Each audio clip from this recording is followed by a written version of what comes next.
Hello मित्रांनो, तर मी तुमचा आवडता यूट्यूबर दुर्योधन निकवडे. तर मी आज चाललो आहे भद्रावती येथे स्टडी टूरकरिता डॉक्टर आंबेडकर कॉलेजचे. ठीक आहे, तर आता मी ट्रॅव्हल्समध्ये बसला होता. हे घ्या नागपूरचे रस्ते, तुम्ही बघून कधी बघितले असाल किंवा नसाल तर ठीक आहे.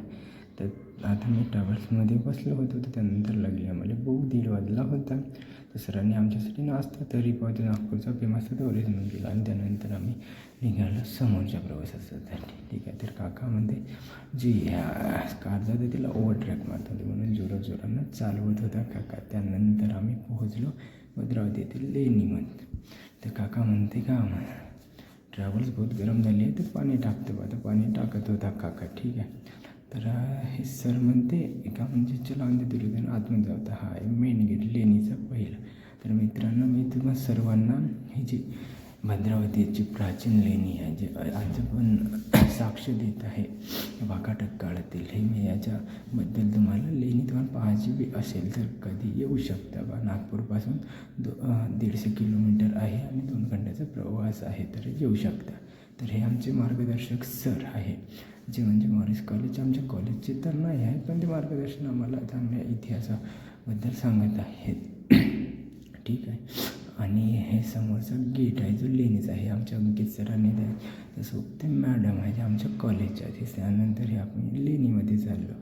तर हे लेणी आहे वाकाटक काळातली आहे, जे भद्रावती चंद्रपूर जिल्ह्यातील इथे आहे. तर इथं संपूर्ण अंधार होता, पण काय करा मित्रांनो, म्हणजे बहुत वर्षाचं लाईट लावून आता पाहता तर होतं मित्रांनो, तर पाहावंच लागेल ना, लाईट लावून नाही का सुविधा आपल्याजवळ तर होतीच. तर हे बघा, तर आम्ही आता गेलो समोर. तर समोर गेल्यानंतर आम्हाला दिसला शांतीचा संदेश देणार गौतम बुद्ध. आणि हे आमचे विपुल सर आणि त्यांचे सोबत हिस्ट्री डिपार्टमेंटचे हे आम्हाला त्याच्याबद्दल मार्गदर्शन सांगत होते. तर विपुल सर त्यावेळेचे फेवरेटच आहे हिस्ट्री डिपार्टमेंटचे, ते त्याच्याबद्दल आम्हाला माहिती सांगत होते. तर सर्व स्टुडंट हे माहिती ऐकत होते. त्यानंतर आम्ही डावी आणि उजवी बाजूला जात आहोत. ठीक आहे, तर पहिलं डाव्या बाजूला, तर डावी आणि उजवी बाजूला तशी सुरुवातीला आम्ही जे समोर गौतम बुद्धाची मूर्ती जी कोरलेली होती तशी पाहिली. तर ही डावी आणि उजवी बाजूला मूर्ती आहे.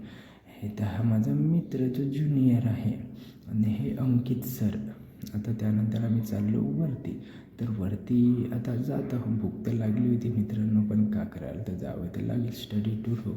सर्वजण वरती झाले, आपण खाली राहू नाही शकत कसं आहे हो. पण त्यानंतर मी ब्लॉग बनवायला सुरुवात केली.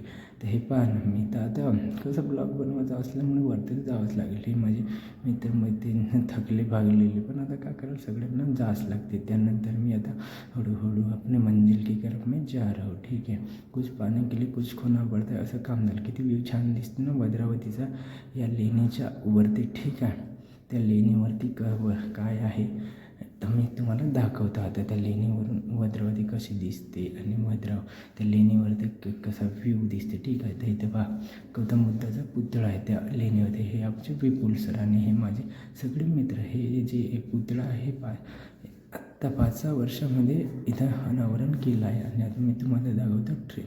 तुम्ही तर पाहिली नसेल म्हणा किंवा असेल तरी पाहून घ्या, की आपण संधीचं सोनं कसं करायचं हे आपल्याला माहीतच आहे. तर मी आता ट्रेनचा आनंद घेते आणि तुम्ही इथे येऊ शकता.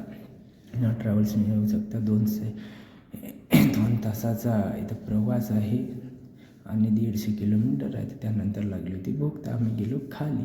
मग आम्हाला भेटलं जेवणाची सुद्धा मस्त होती. जेवण तर 1 नंबर होतं, गुलाबजामुन वगैरे मित्रांनो. ठीक आहे, तर जेवण करून झालं. त्यानंतर आम्ही निघालो आपल्या नागपूरकडे, म्हणजे आपल्या कॉलेजकडे त्या.